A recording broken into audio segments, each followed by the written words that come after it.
Inihahatod sa Indo kang Department of Environment and Natural Resources, Regional Office No. 5. Ang programang Kapalibutan Ta at Tamanon Ta. Kapalibutan Ta at Tamanon Ta. Programang magtataunin impormasyon asin kaaraman, manungod sa satuyang kapalibutan, asin sa mandato kang Department of Environment and Natural Resources. Kapalibutan Ta at Tamanon Ta.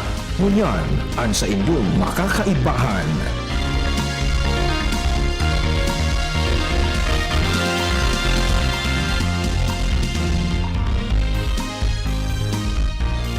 Marahay na aga sa gabos ng mga paraan tabay. Mga kaimanwa, kamusta po kamo?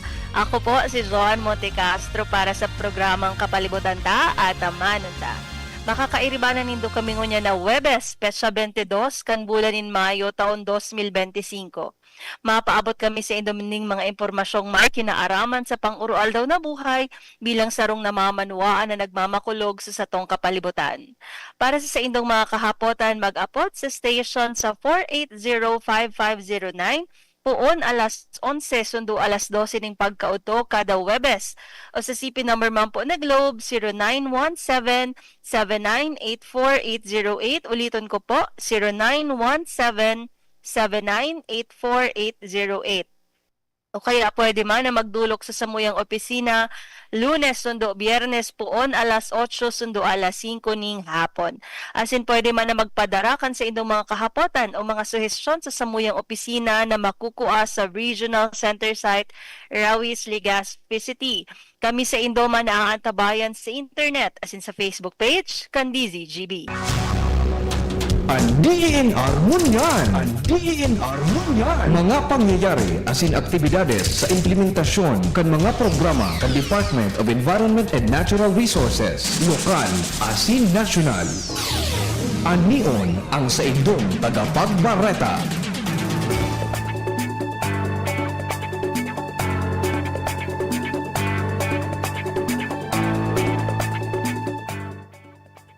Ini ang katiriponan kan mga bareta sa DENR Munyan. Nakatala ang isagibo kan DENR Bicol ang taunang Saringaya Awards kung saan pigre-rekognisar ang mga individual, akadim, grupo, organisasyon, lokal na gobyerno asin mga pribadong sektor na nagtaonin mga signifikanteng kontribusyon sa kapalibutan asin nagserbing inspirasyon sa komunidad sa indang pagprotehir, mantinir asin sustenir kan mga manlain-lain na programa para sa karahayan kan sa tuyang mga rekursos naturales. Sigun kay DENR Bicol Red Francisco Emilia Jr., ang Saringaya Awards na sa Bicol sa napig sa Sagibo, may obheto na magtaunin onra sa mga espuersos asin kontribusyon kan mga Bicolano para sa kapalibutan.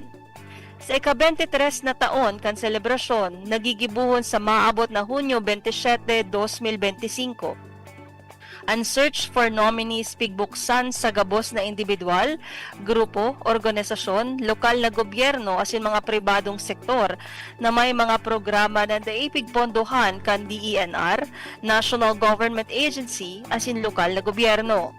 Ang Saringaya Awards nagpuon kan taon 2000 sa pangingenot kan mga dating namamayo kan DENR sa kamauotan na marekognisar kada selebrasyon kan Environment Month ang mga outstanding na personahes asin mga grupo na padagos na nagtatabang sa DENR sa paagi kan sa indang mga inisyatibo asin advokasya. Ini ang katiriponan kan mga bareta sa DENR Munyan.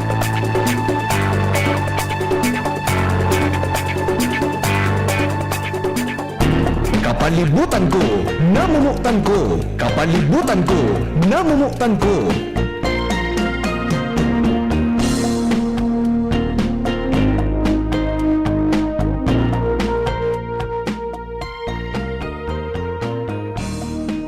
Narong makakalikasang aldaw po sa giraray sa satuyang mga paraan tabay.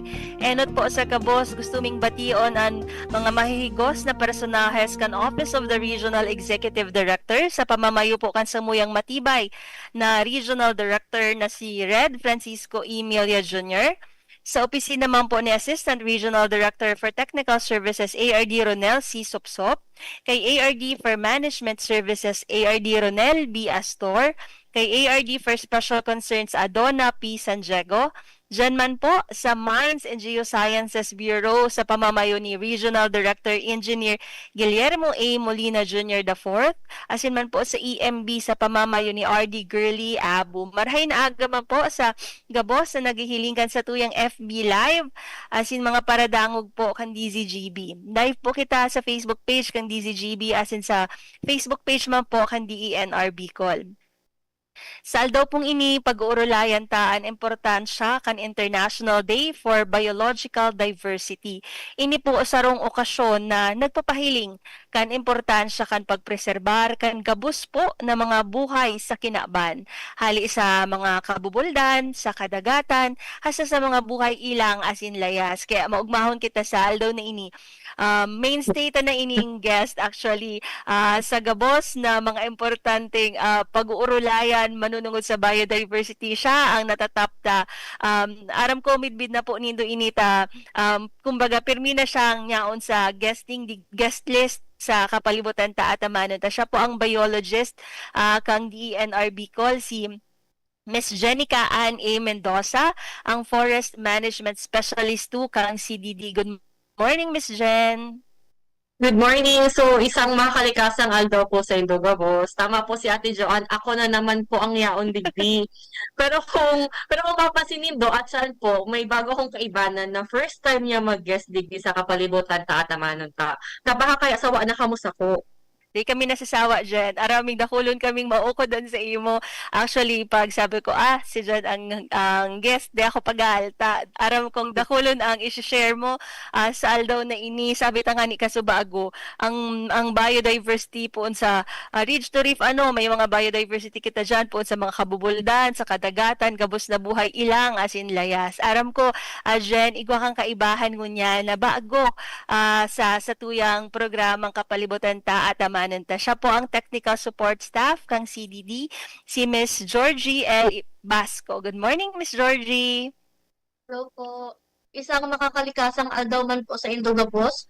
Ako po si Technical Support Staff Georgie Basco ng DNR5 from CDD Pambisias din po ako. Ako po ang bagong kaibahan ngunyan ni Ate Jenica. Digdi sa kapalibutan ka at amaron ta.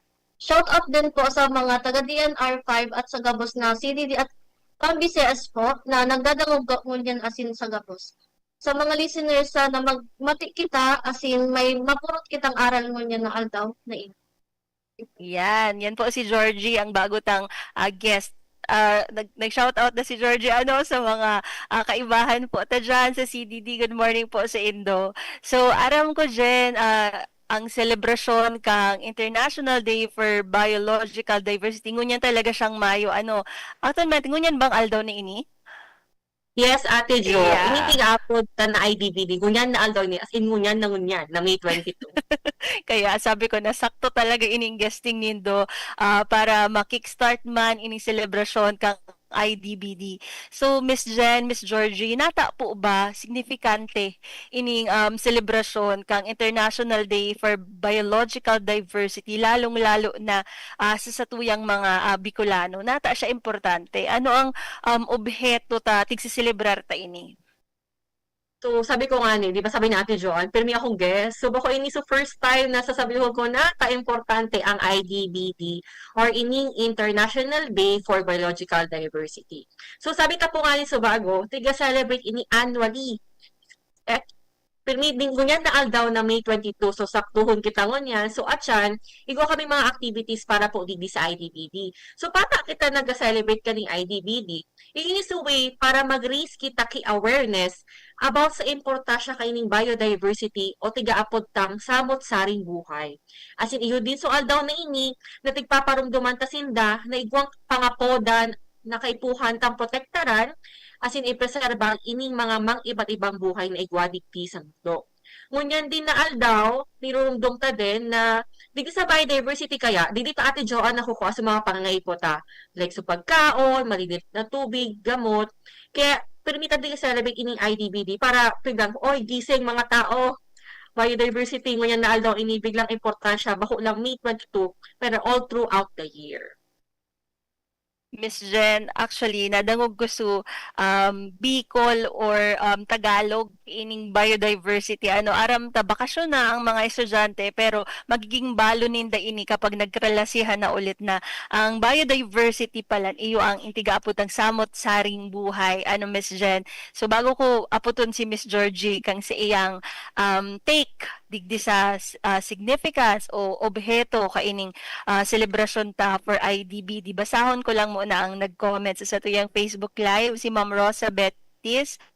Good morning, DZGB, DENR. Pabati po kang tugang ko, si Gemma Basilan, kang Labanon, Bakakay, Albay. Happy birthday. Happy birthday po sa imo, Ma'am Gemma Basilan. Thank you po sa pagdangogan sa tuyang programang Kapalibutan ta at Amanon ta. Sa birthday mo po, ang kasabay kang birthday mo, ang selebrasyon kang International Day of Biological Diversity. Bako sana ang pagkaaki ni Ma'am Gemma, pati ang satuyang mga biodiversity, pagsiselebrar taman sa aldaw na ini. So, nakulaon na selebrasyon, magayunon ang date kan sa imong birthday.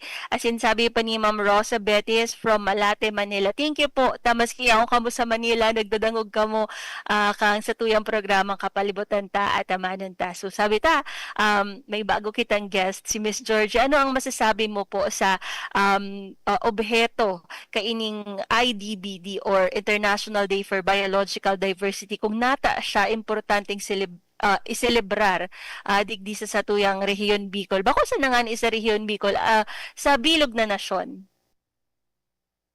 Miss Georgie? Ang obheto po ng IDBD po niyang nataon is obserbaran po asin palawigon ang kaaraman manunggod sa tema kan International Day for Biological Diversity. Ikaapod ang lokal na komunidad sa pagreserba kan mga ecosystem sa kagubatan at idugtong ang mga selebrasyon sa mga importanteng national as in international na aktibidad para sa konserbasyon, mag-establish min mga kasunduan as in kolaborasyon po at maging katuwang ang mga local na environmental organizations, mga eskwelahan, asin ang gobyerno sa pagpabisto asin pagbakod asin kan epekto kan outreach program. Yan, dakol na kasimbagan si Miss Georgie, Miss Jen, na talagang kaipuhan ta ang collaboration, kaipuhan ta ang partnership sa mga lokal na gobyerno o mga lokal na pamahalaan. Lalong-lalo na po ngunyan, nanggarana na ang mga may tapos na ang eleksyon, tapos na pagpili ta kung sisay sa mga lideres ang gusto ta. So ngunyan, ang mangyayari na po, matrarabaho na sinda. Hilingon ta na kung sa mga promesa ninda manunungod sa tuyang kapalibutan, maisasagibo na sana, hopefully po, na ining napili ta ng mga lideres. Aram ko po, mga pinag-isipan taman iyan, di man kita nadara kang mga, apod ka iyan, paipit. Hindi ko masabi. Aram ko po, maski may mga factors na arog ka iyan, talagang pag-isipan taman, kung baga woke pala na apod ka ito sa mga Gen Z terms, woke na daang mga Pilipino sa ngunyan. So, aram Miss Jen, na igwang tema kada taon ang mga selebrasyon, arog ka ining International Day for Biological Diversity. Ano po ba ang global theme ba ang igwa kita or igwa din kitang national team? Paano ba tiga interpret kang DENR Bicol o tig-localize ining mensahe kang IDBD para sa tema kang sa taon na ini? Well, actually po, since IDBD is an international event, so kita po sa DNR, the locals, ginagamit na po kung ano po sa tema kang international. So for 2025, ang tema or theme ta for this year is Harmony with Nature and Sustainable Development. So magabaton ate Jo na mga words. Harmony, ibig sabihin, tigba-balance ta ang nature as in kung ano sa mga kaipuhan ta bilang tao digdi sa mundo. So ining theme na ini actually, tige-emphasize niya so interconnectedness. So pag-connecta ang human well-being and sa health ng sa tong planeta. Kung baga nag-jive kita na kita ay nabubuhay digde as in, nabubuhay din ang ecosystem or ang biodiversity para sa satuya. Ang gayon ining explanation mo. Ang tema po pala sa ngunya na taon ining harmony with nature and sustainable development. Kaipuhan talaga sustainable ang sa tuyong development. Bakusan na po kita ang magamit kay ining mga recursos naturalis na ini. Dapat matadaan ta pa po ang sa tuyang mga aakion kung may maaki man kita o ano po, pet na lang ba? Or para po sa future generations. Kaya po importante ang sustainable development na maihirasta pa po sa mga masunod na henerasyon kung ano pong mga recursos naturalis na igwa kita. Sabi nga ni Miss Jen, kaipuhan din na maaraman ta ang mamantinir ta ining link pirmi po bagayan konektado ang environment ta sa satuyang health o sa satuyang salud. How about you po, Miss Georgie? Ano po ang masasabi mo digdi sa pag-interpret ta kaining tema na sabi nga ni Miss Jen na harmony with nature and sustainable development? To encourage po sa sector of society to actively participate in biodiversity conservation po. Sa pamamagitan po ng pagsikap na ito, hinihikayat ng DNR ang gabos ng sektor ng lipunan na aktibong lumahok sa konserbasyon ng biodiversity na magpatibay sa mensahe na ang bawat isa ay may papel na dapat gampanan sa pangangalaga ng biodiversity na meron tayo. So, Ate Jo, susugan ko lang sa sabi sige. ni Jordy. So, ang biodiversity baga kaya, bako mo siya trabaho lang ni DNR para i-conserve and protect. So, ini IDBD, tigre-remind kita na wake up people, bako lang po kami dapat ang nangangataman sa biodiversity camp. Kabako man lang kami sa DNR ang nangangaipo malinig na tubig. Bako man lang kami kaipuhan ki pagkaon, abot naman ang katagagurutom, di ba? And gabos kita kaipuhan ki medicine na igwa na karamihan actually nakukuha sa biodiversity. So kumbaga tayo ini-encourage natin na lahat ng sektor, mapabata man yan, matanda, ano man ang gender or sexuality, is makiisa sa atin para ma-conserve ining sa tuyang biodiversity.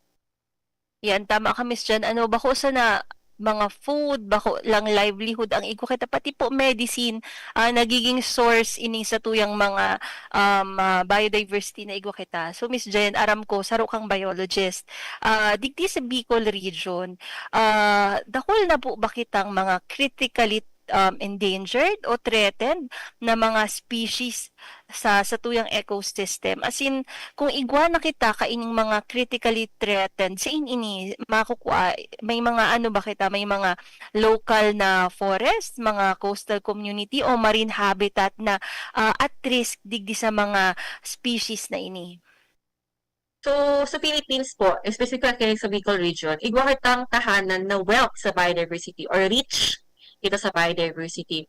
Opo, igwa po kitang mga threatened species na yaon po dito sa Bicol region dahil po iniduman sa mga ibang mga aktibidad or mga threats na naranasan ninda. So, saro na dyan is, kaya igwa kitang tiga-apod na protected areas. So, yaon duman sa mga protected areas na to sa Bicol region. So, we have 19 protected areas. Yaon duman sa mga ibang threatened species na tigproprotektahan ta. Actually, bako lang po gabos na threatened, pati so sa ilintang mga wildlife na pwedeng nang mawara sa mga susunod na mga taon o henerasyon. So, kung may isip po nito, sabi nga rin po kasubago, igwa kitang from ridge to reef. So, pag-apot po sa mga kagubatan, igwa kitang tiga-apot na Philippine Kakatu. Di ko po alam kung familiar ang mga tao dito sa Philippine Kakatu. Pero sabi po nila, historically, igwa po kayo nahihiling sa Masbate and Camarines Sur. Pero unfortunately, dahil threatened na po siya, di na po siya nahihiling dito sa Bicol region up to now. Actually, last year, tigta-try mi siya Ate Joan hanapon. Pero di na talaga siya nahahanap. Tapos, igwa din po kita, from history kita, example na lang ni Ate Jo. Sa karagatan, igwa kitang mga marine turtles, alam ko familiar ka mo dyan. Kaya igwa kitang mga programa like Marine Protected Area Network, para nga ni maprotektaran ining mga marine turtles. Kung familiar ka mo sa green sea turtle na permitan ng hihiling or hawksbill turtle, yan po ay sarong mga threatened species. Ibig sabihin, pawara na din po sila. Kung magduman pa po kita sa kagubatan, di ko po alam kung familiar sila Ate Jo, kasi minsan manananggal ang apo nila digdi. Mga golden crown flying fox. Opo. So, igwa din kita ang golden crown flying fox digdi sa Bicol. So dakulaon na bat Mhm. species, dakula talaga siya, which is endangered and ang threat sa kanya is hunting and deforestation. Kaya ta masabi na ini po is mga threatened na dahil sa mga threats po na nararanasan ninda, araw kang nawawala na sindang tirahan, dahil kita po ay nag encroach or kita na po so nag i duman sa istara ninda, as in may mga poaching or tigkukuata sinda and climate change. So dako pa mang iba-ibang mga threats ang nararanasan kani. Kaya nata sinda naging threatened. Para mo, Miss Jen, kang tiga, sabi mo na, anong itsura ka itong, Philippine cockatoo? Nag-search ako. Ay, nailig ba? Nailig Ayan, ba na sa ayan. live? Ini siya, magayunon pa lang siya. Tapos, bako siya actually good news kung, wala na, di na, rare na ang sightings ta kaini sa Masbate and Camarines Sur. So, sana maibalik ta so sightings kaini mas maging mag-flourish sa Girara ining Philippine cockatoo kasi magayunon siya very cute.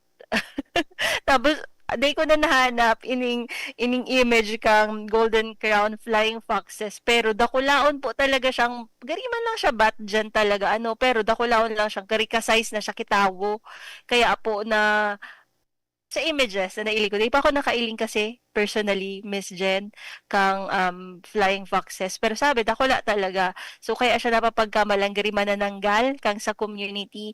And ining na-mention mo na threats, na kita na, tawo na ang naka-star kasi sa community ninda. Usually, may mga nag-i-star sa mga lugar na di man dapat istaran lalong-lalo na po sa protected areas bawal po talaga duman mag-star ang tao ano ang araw kaini dyan? Ano ang indication? Ano ang pwedeng danger sa mga wildlife species ta kapag padagos na nag-encroach kita sa kumbaga kita may jurisdiction kasi kita halimbawa DNR ini ang trabaho ta ang mandato man ngaya kang Bureau of Fisheries ini man pero kapag nagalaog ang mga tao sa jurisdiction man sa lugar man na di dapat istaran kaining mga hayop ano ang pwedeng maging kausa kaini sa indang biodiversity as in ecosystem. So araw po ninda itong mga species na tig-mention ko Mhm. kasubago na mga fauna, actually iba pang flora, yung mga trees. So gapos po kita is nabubuhay digdi sa earth. So kita ay may kanya-kanyang role digdi sa earth. So may tigaapon kita ang food chain na kapag ining sarang species na ini is nawara, kita din na maabot sa panahon na kita ang morang makakao. So ano mangyayari kung wara sinda? Mawawaran kitang source king mga kasi ang iba kasi pong mga wildlife, depende kung anong wildlife, may mga ano siya, ecological siyang ginigibo sa totoong environment. May kanya-kanyang role kita. So kapag ini sarong role na ini or sarong species ini nawara, sa role niya, for example, mag-disperse ki mga seeds sa tuwang kagubatan, di niya ito mangyayari. So ibig sabihin, wara nang natural na taga-disperse or para magtubo ng mga puno or mga fruit trees duman sa area. So, wala kitang kakakanon. So, nagiging nagkakaroon siya ng adverse effects sa tuya. So talagang may kanya-kanya din ang mga roles ining sa tuyang mga animals, ang mga species tang niya digdi sa mga kabubuldan, kadagatan kaya kani nagkakaigwa kita ki food chain tapos ang mga roles ninda na araw ka itong tigbanggit mo Miss Jen na nagdi-disperse ki seeds. Paantangan ina magdakol po ang sa tuyang mga plants, ang sa tuyang mga kahoy, ang mga ecosystem na yaon diyan. So Miss Jen kasi ang tig-iisip kang mga Bicolano, paano ngaya yan makaapekto sa muya? Arayuon man ngaya iyan, yaon man ngaya kami digdi sa syudad. Paano ba nakakaapekto ang biodiversity to impact ang satuyang ordinaryong pamumuhay, ang ordinaryong pamumuhay kang mga Bicolano? Siguro especially in terms kang food security, pwede sa disaster resilience, pwede din sa satuyang public health. Ano sa iling mo ang impact kaini sa satuya kasi ang mga listeners pirming ang at the back of their mind paano man ngayaho ka na maapektuhan.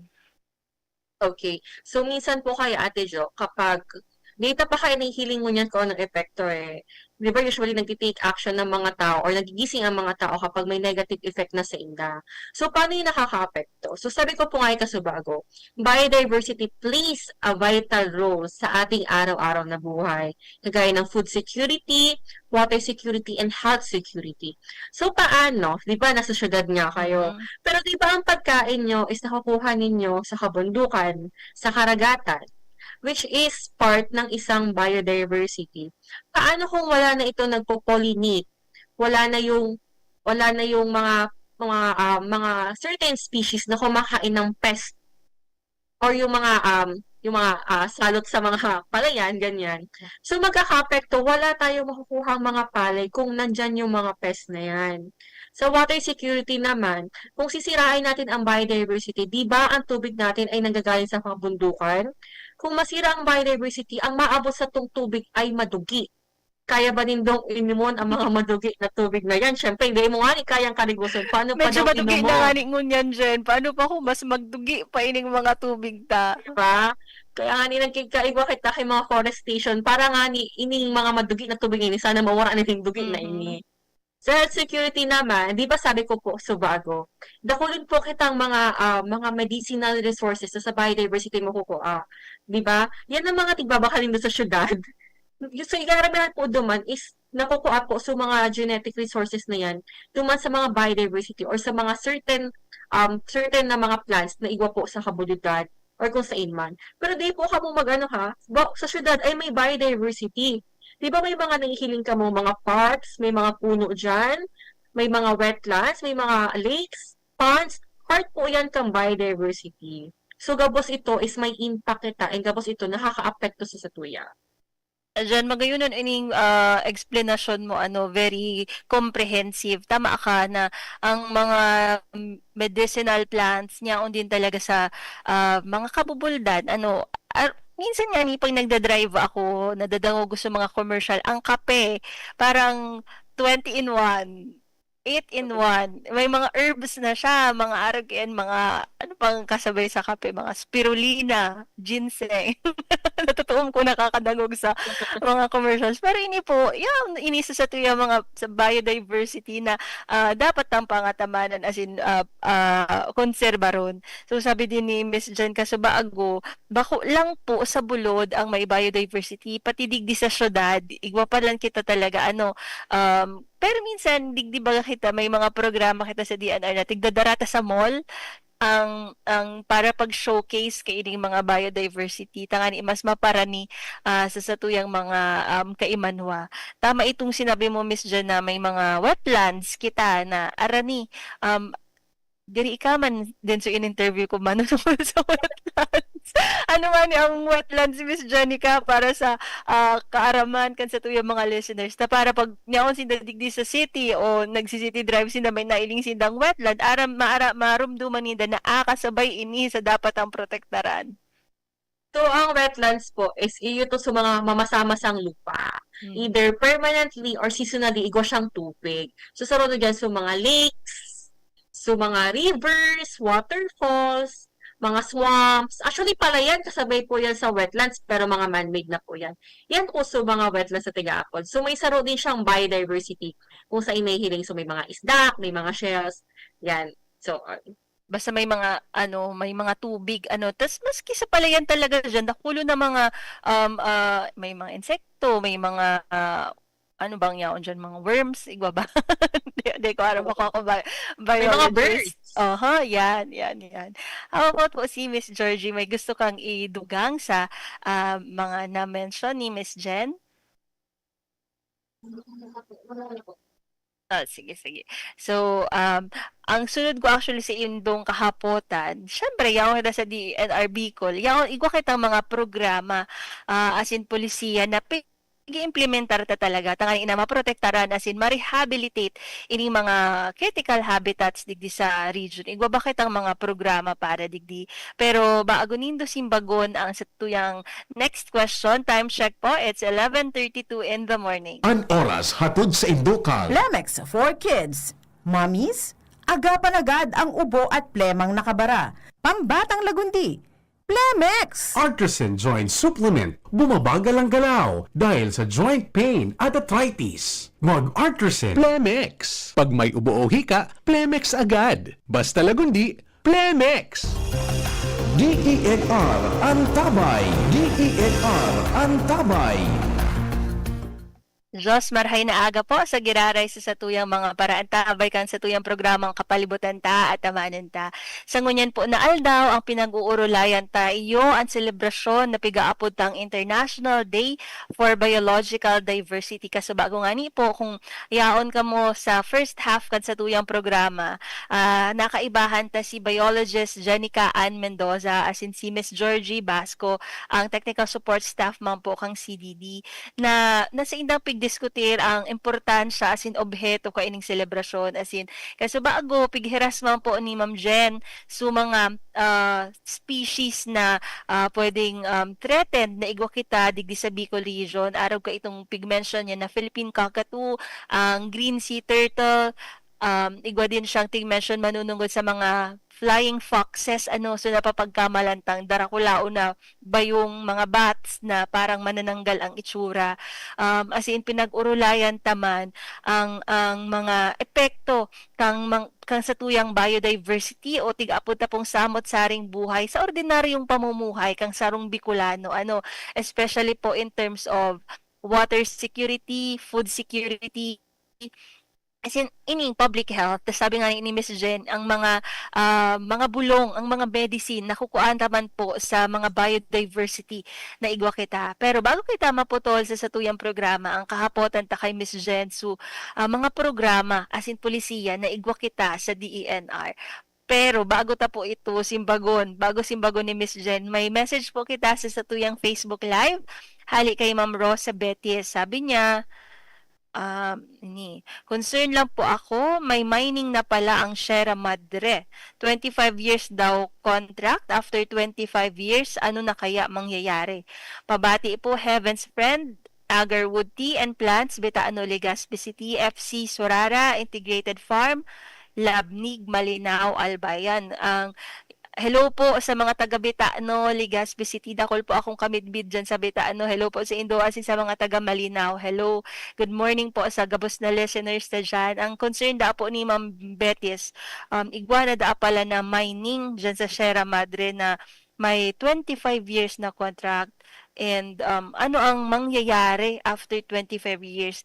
Hindi ko po masyadong aram ining sa Sierra Madre bako ta po ini kaya jurisdiction yaon lang po ang masisimbag ta lang po sa mga yaon sa jurisdiction ta digdi sa DENR Bicol as in sa Mines and Geosciences Bureau. So pwede ta po ining ihapot siguro kapag nagesta ang mga friends na dyan sa Mines and Geosciences Bureau. Pero siguro po, aram ta na ang mining, may mga pros, may mga cons, igwa siyang negatibo as in positibong epekto. Ang sabi sa kuya akang mga na-interview ko po ito, sa inda hali ang satuyang cellphone, sa inhali ang satuyang TV, ang satuyang ang mga silverwares, ining mga kutsara, tinidor, ining mismong gamit ang headset, relo, mga gabos po, mga singsing, araw ka iyan.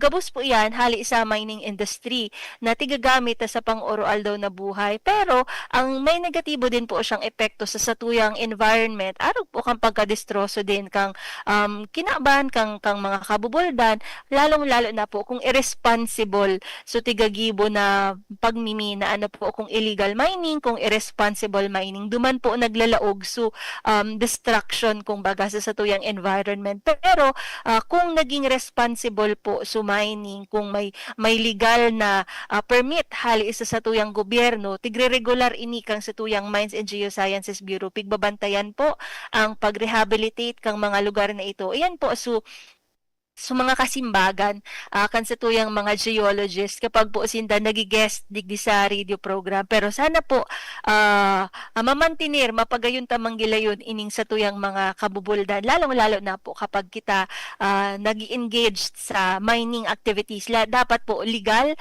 may papel, as in nare-regular kan sa tuyang Mines and Geosciences Bureau. So sana po nasimbagta ang concern ni Ma'am Rosa Betis. Kapag po kamong may kahaputan o concern concern o issue na gusto nindong mapaabot sa DENR, di po kamo magduwang isip, mag-chat po kamo sa Facebook Live, sa hotline ta po, as in sa Facebook page kang DENR Bicol. Yan po ang kamauotan mi na masimbag, ma-address ang mga concerns kang sa tuyang mga kaimanwa. Kasi di man po kami nagkatataong barikada o blockage sa komunikasyon sa tuyang mga kaibahan sa community. So Miss Jen, babalikan ta ka na, Miss Georgie. Ano ba ang mga programa asin polisiyan na igwa kita sa DENR Bicol tangani na maprotektaran asin ma-rehabilitate ining mga habitats na igwa kita sa Bicol region, asin ining mga biodiversity ta, paano ta siya mapangalagaan sa paagi ka ining programa ta? Meron po Miss tayong forest sige. restoration po. Mhm. Ito po yung Community-Based Forest Management and National Greening Program po, or yung NGP po na tinatawag. Ito po yung mga lokal na komunidad, particularly po sa forest-dependent families. Ito po yung mga trained sa Sustainable Nursery Management and Forest Restoration Techniques po.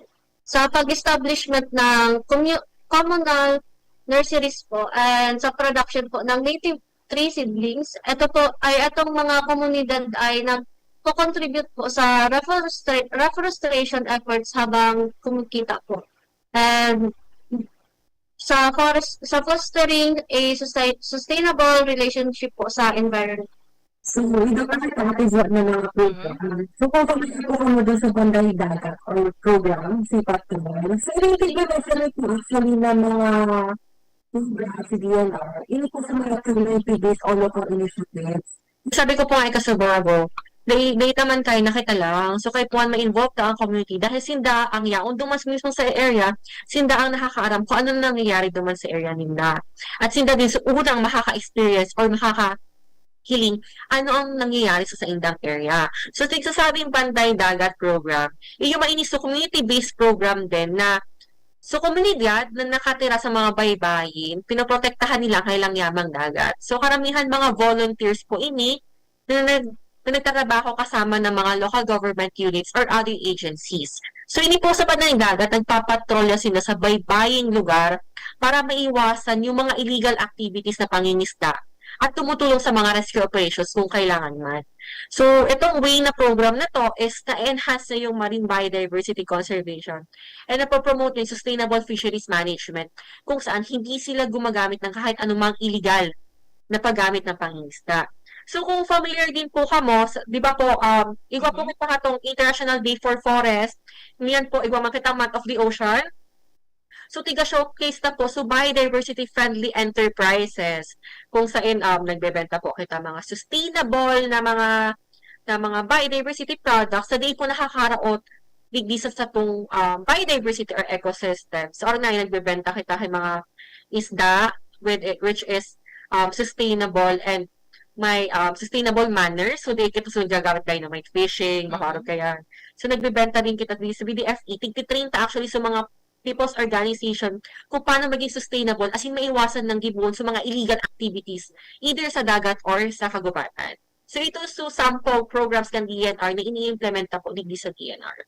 So igwa palan kita Miss Jen na CBFM, igwa kitang National Greening Program as in ining Bantay Dagat. Actually next Thursday, ang guest hali sa Bureau of Fisheries and Aquatic Resources kasi gusto mi ining ma-stitch kung baga na pag-urulayan ta ining International Day for Biological ano ini?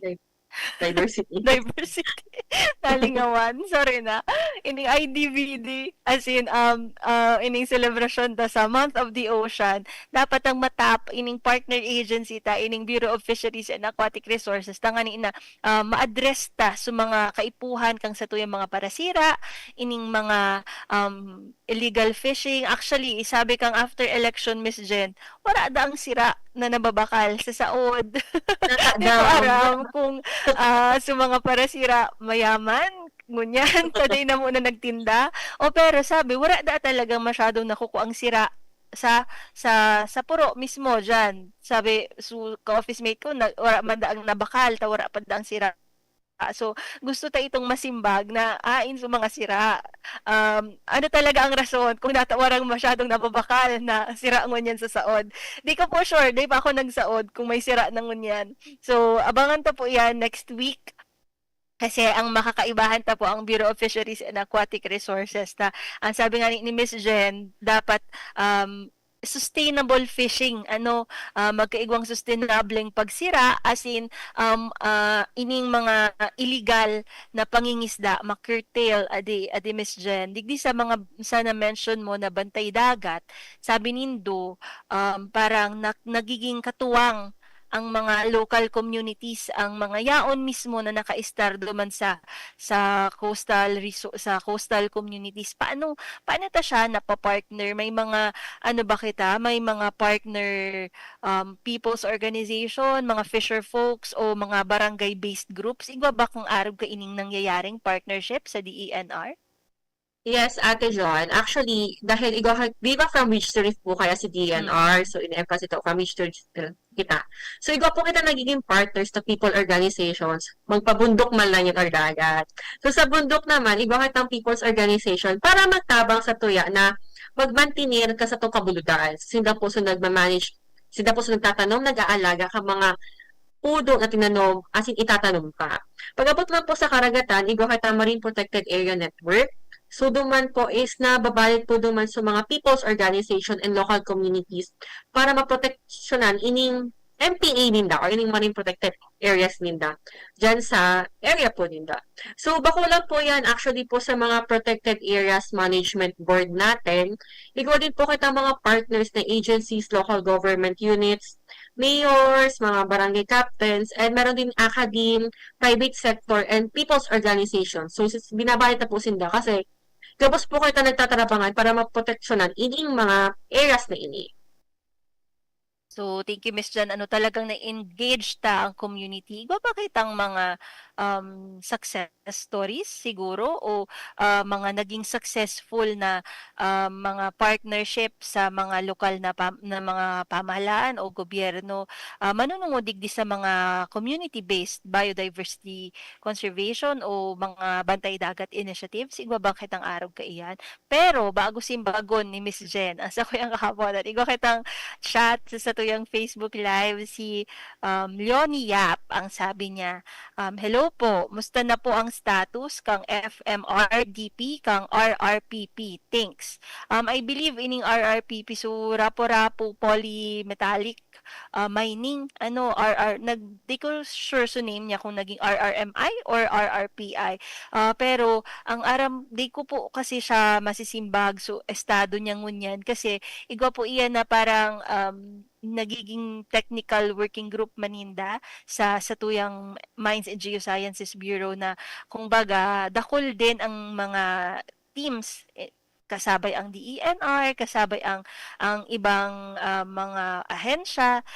So kapag po i-raise mi po ini sa Mines and Geosciences Bureau, i-guesta din po sinda giraray digdi sa programa tang kapalibutan ta at man very man po willing ang MGB permi sa mga interviews tangani po ining mga kahapotan ta manunungod sa mining magkasirimbag ta po ini. Ang narumduman ko lang kay ito parang nare-rehabilitate na din siya. Parang may mga rehabilitation efforts na pigigibo para digdi sa rapu-rapu polymetallic mining industry. So Miss Jen, balikan ta ka ano ba ining mga Success stories. Igo ba kita mga success stories manunungod digdi sa mga initiatives na araw kang mga bantay dagat?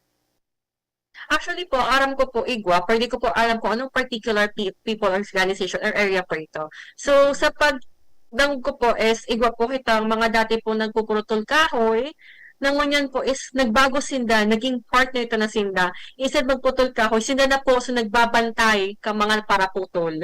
So, nandito baliktaran siya, Ate Jo. Behavioral change. Yes. Igwa din, Ate Jo, sa karagatan naman, na dati sinda ang siging paputok sa karagatan. Ngunyan, sinda na rin ang nagdadakop as in nakikisuwayan sa mga para iligalista yan sa dagat. So, kumbaga, dahil siyang impact na basta ma-explain ta sa inda kung ano ang long-term effect kan tigigibo nindang maraot naniniwala naman sila at nakikinig sila sa atin. So nakikita naman natin na yung efforts natin sa ahensya at efforts natin kasama ibang stakeholders is nagkakaroon din ng positive change. So, Yan. yun po. Good news ini ano, so dating nagpuputol kay kahoy, iyon na ang nagbabantay. Ibig sabihin talagang naging aware siya na sala itong tigigibo niya. Natatawa naman pala kay second chance ang mga tao. Ano, tawa na tayo yung second chance. Nagkaigang ang pagbabago sa siyang pag-uugali, sa siyang pagkabuhay. Wait lang, Miss Jan, ano, nag-follow up text si Mr. or Miss Leonie Yap na relinquish na po ba si FMRDP? Anong mga institution ang nagbe-benefit or in charge for the sustainable development po? Pwede po ba matauanin oras kan MGB na ma-inform ang mga stakeholders, lalo na yung mga taga Rapu-Rapu Tabi? Thanks. Good morning po sa tuyang mga listeners from Rapu-Rapu.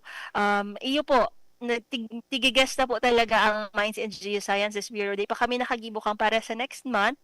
Pwede ta sinama sabay sa line-up kaining mga guests ta tangani na kung dakol po ang mga concerns, masimpag man po kang Mines and Geosciences Bureau. Pero ang aram ko po, padagos ang siindang mga technical conferences tangani na ma-rehabilitate ining RRPI. Pero mas maray po na hali mismo sa MGB ang kasimbagan. Tasinda po talaga ang may jurisdiction. Iba po kaya ang DENR po baga, igwa siyang umbrella agency, igwa po siyang EMB, ang Environmental Management Bureau, igwa din po kaming Mines and Geosciences Bureau. Sa DENR po, yaon po dyan nakasentro sa mga kabubuldan, yaon po dyan sa mga programa sa National Greening Program, pati po sa kadagatan, ining mention kanina ni Ms. Jan na si BFM, ayaw po duman. Pero pag abot naman po sa mga solid waste, sa mga basura, yaon po yan sa Environmental Management Bureau. So kapag po may mga reklamong piggery, mabataon ngayang piggery kan sa mo yung kapitbahay,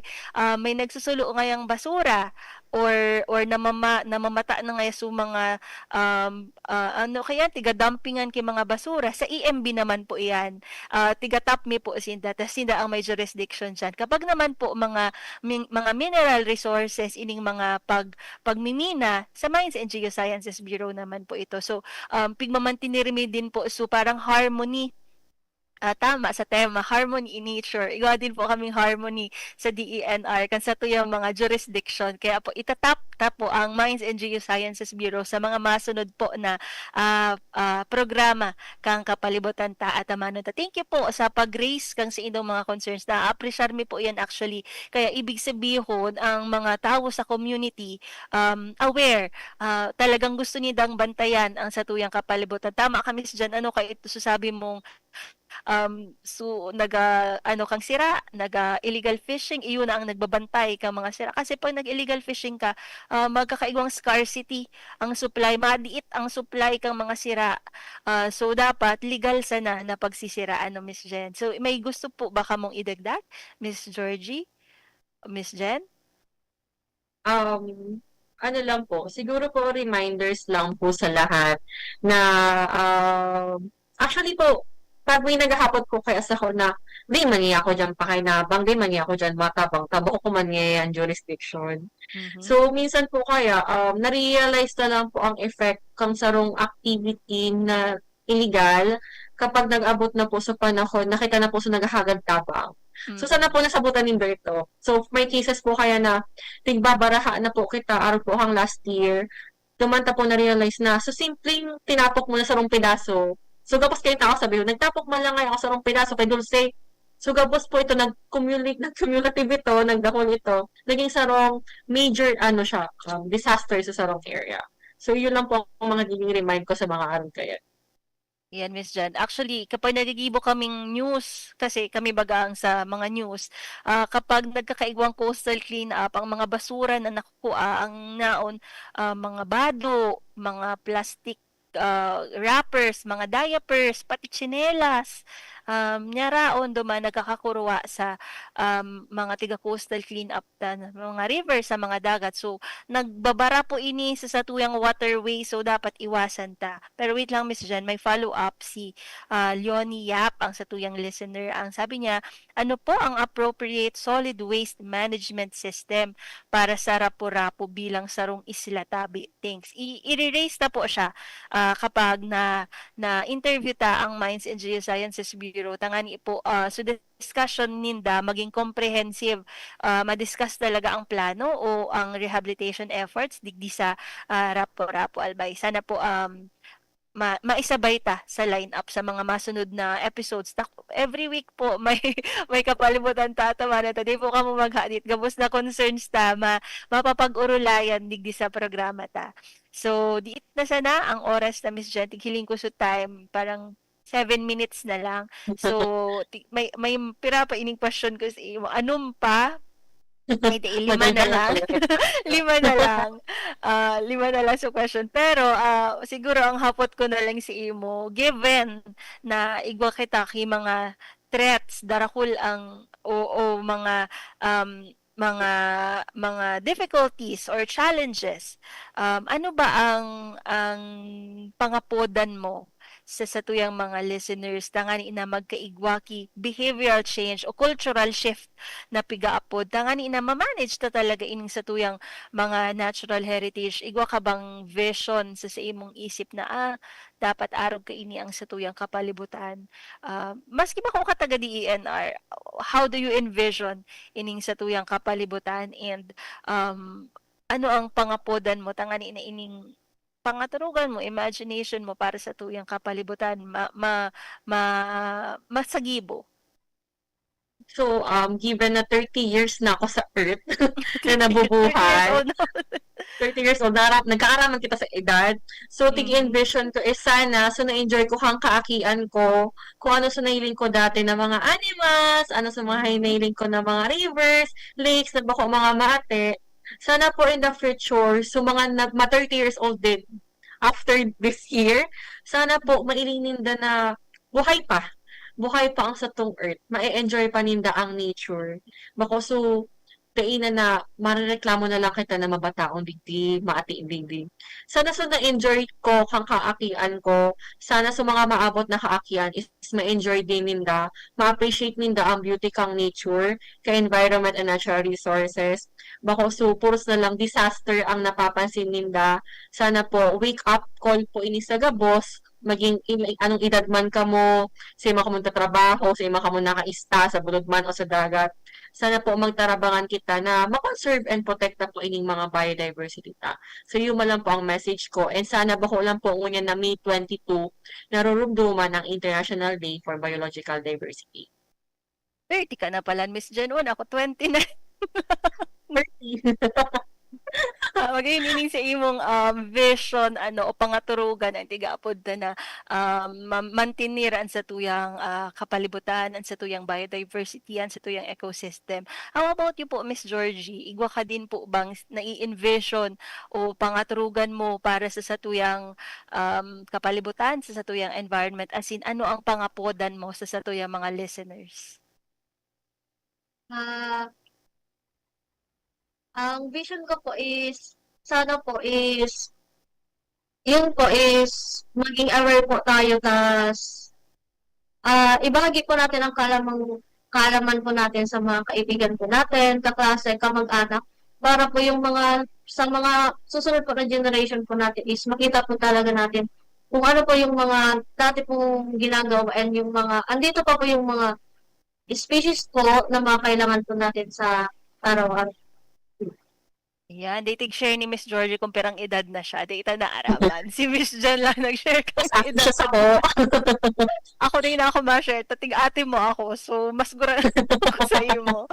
Hindi na maaraman kang listeners kung pirang edad ko. So, nag-message ulit si Leonie, ang sabi niya, or methodologies para masunod ang RA 9003 tabi. So, magayon ang mga insights ni Ma'am Leonie actually. Ma'am or Sir Leonie?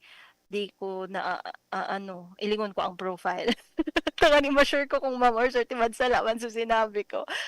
Pero ining mga insights niya, manunungod sa solid waste management, manunungod sa mining industry, kumbaga, mahihiling tadigdi ang concern kang sa tuyang mga kaibahan sa community. So, thank you po, na-appreciate mi po ini ma'am or sir Leonie Yap ang mga mensahe po nindo. Asin sa iba pa pong nagmensahe sa satuyang programa, si Ma'am Rosa Betis din Kasubago.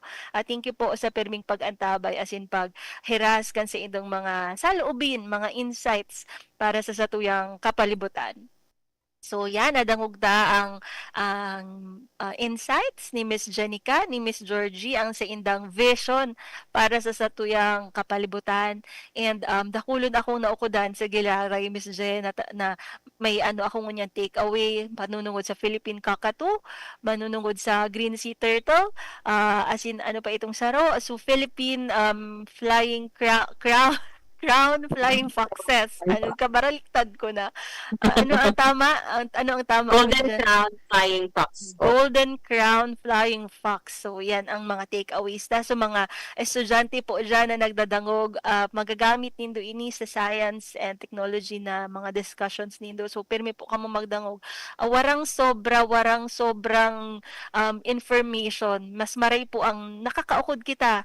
Mas nagiging sharp ang satuyang mind. Di kita nakakabawas din po yan sa demensya. Kapag di na da kaya nakakaparadangog, di na nag-aadal, di na nagabasa, ang nagiging effect kayan sa tuya, nagiging malingawon kita, nagkakaigwang mga demensya, araw kayan. So, pirmi po kita mag-ukod, pirmi po kita magdangog sa news and mag-learn sa mga araw kaining paagi sa kapalibutan ta at amanon ta, ano ta na, imantiniro ta na ini. And sa giraray po, nagpapasalamat ako sa tuyang guest. Sabi ta po Kasubago, siya si biologist Janica Ann A. Mendoza, ang Forest Management Specialist 2 kang CDD. Kaibahan niya si Miss Georgie L. Basco, ang Technical Support Staff. So, nagpapasalamat ako sa indong oras. Aram ko, igwa pa kamong 1 hour para magduman sa dap-dap. Tamay event pa kamo, sabi ni Miss Jen, madali-dali nga kami, tamay event pa kami sa dap-dap. So yan, sa iraraman po kang liderato kan si indong chief na si Ma'am Chief Marlene Francia. Thank you sa for allowing you na mag-guest digdi sa tuyang programa. And of course po sa samuyang may igos na Regional Executive Director na si Red Francisco Emilia Jr. Sesatry. Ini po ang sa tuyang naging programa Kapalibutan ta at amanon ta.